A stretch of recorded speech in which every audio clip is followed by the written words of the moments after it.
जिंदगी कोई वादा नहीं करती, बस एक निमंत्रण देती है इस पल में जीने का। एक तस्वीर थी, एक मुस्कान, एक परिवार, एक सपना था और एक उड़ान थी एयर इंडिया 171। मंजिल लंदन, लेकिन रुक गई आग में। प्रतीक जोशी, लंदन में 6 सालों की मेहनत। कोमी व्यास, उदयपुर की जानी मानी डॉक्टर। 3 छोटे छोटे बच्चे, आंखों में भविष्य की चमक लिए। बैग्स पैक थे, जज्बात भी।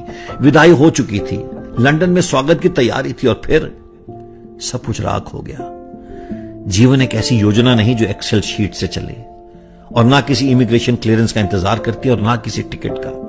वो हवा जैसी है, कभी साथ कभी खिलाफ। लोग पूछते हैं क्यों हुआ, कभी कभी कोई क्यों नहीं होता, बस एक खामोशी होती है जो पूछती है क्या तुमने सच में जिंदगी जी।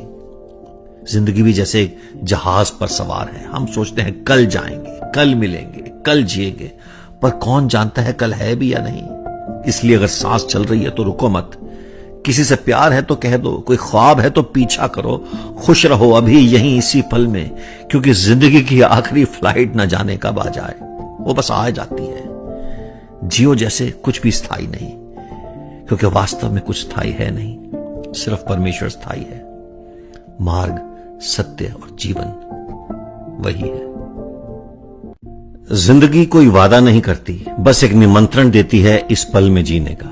एक तस्वीर थी, एक मुस्कान, एक परिवार, एक सपना था और एक उड़ान थी एयर इंडिया 171। मंजिल लंदन, लेकिन रुक गई आग में। प्रतीक जोशी, लंदन में 6 सालों की मेहनत। कोमी व्यास, उदयपुर की जानी मानी डॉक्टर। 3 छोटे छोटे बच्चे, आंखों में भविष्य की चमक लिए। बैग्स पैक थे, जज्बात भी। विदाई हो चुकी थी, लंदन में स्वागत की तैयारी थी और फिर सब कुछ राख हो गया। जीवन एक ऐसी योजना नहीं जो एक्सेल शीट से चले, और ना किसी इमिग्रेशन क्लियरेंस का इंतजार करती है और ना किसी टिकट का। वो हवा जैसी है, कभी साथ कभी खिलाफ। लोग पूछते हैं क्यों हुआ, कभी कभी कोई क्यों नहीं होता, बस एक खामोशी होती है जो पूछती है क्या तुमने सच में जिंदगी जी। जिंदगी भी जैसे एक जहाज पर सवार है। हम सोचते हैं कल जाएंगे, कल मिलेंगे, कल जिएंगे, पर कौन जानता है कल है भी या नहीं। इसलिए अगर सांस चल रही है तो रुको मत। किसी से प्यार है तो कह दो, कोई ख्वाब है तो पीछा करो। खुश रहो अभी यहीं इसी पल में, क्योंकि जिंदगी की आखिरी फ्लाइट न जाने कब आ जाए, वो बस आ जाती है। जियो जैसे कुछ भी स्थायी नहीं, क्योंकि वास्तव में कुछ स्थायी है नहीं, सिर्फ परमेश्वर स्थायी है। मार्ग, सत्य और जीवन वही है।